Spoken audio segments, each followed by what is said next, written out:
When you sell your company, you're going to go through due diligence. You could think of this as analogous when you sell your house. They want to have a house inspection to make sure everything is running properly and there's no repairs required.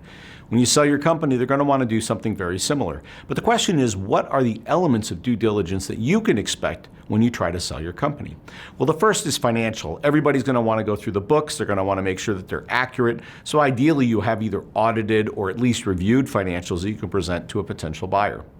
Legal is another area where it gets very complicated, and they'll look at every legal contract you have in the business.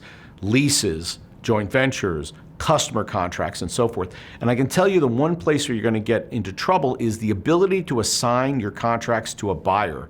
So one of the things I learned over time is whenever I wrote a contract, I wrote that I had the ability to assign it to a buyer without having to ask the other side. Because many times a partner can hold up the sale of your company because of this.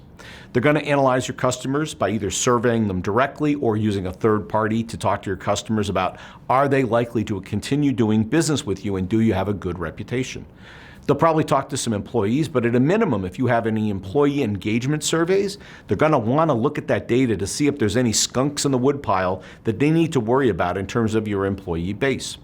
Inventory is going to be looked at, obviously, with regard to financial to make sure it's all accurate and turning and there's no unused inventory in what you're selling to them.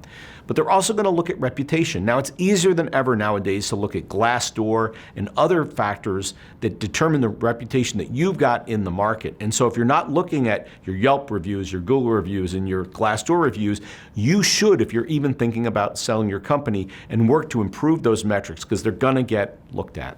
And then finally, they're going to spend some time analyzing your culture.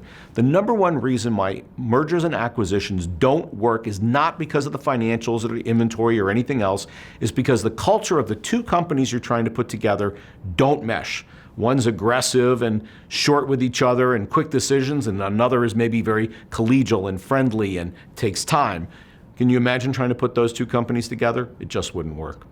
So that's what you can expect for due diligence when you try to sell your company. Financial, legal, customer, employee, inventory, reputation, and culture, and who knows, probably something I haven't even thought of yet. But you're really going to get it looked at closely, so you better be ready for it.